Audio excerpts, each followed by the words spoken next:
நாள்தோறும் மார்போடு நான் உன்னை தாளாட்ட வேண்டும். தாலாட்டு தாழாமல் நான் உன்னை பாராட்ட வேண்டும்.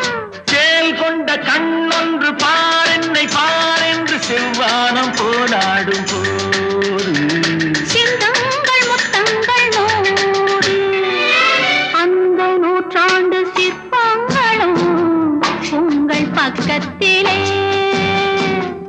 வந்து நின்றாலும் ஈரில்லை யாரு போடும் வெட்கத்திலே. வந்த இடம் என்னவோ சொந்தம் இது அல்லவோ எங்கேயும் எப்போதும் கொண்டாட்டம். லில்லி மலருக்கு கொண்டாட்டம் உன்னை பார்த்ததில்லை.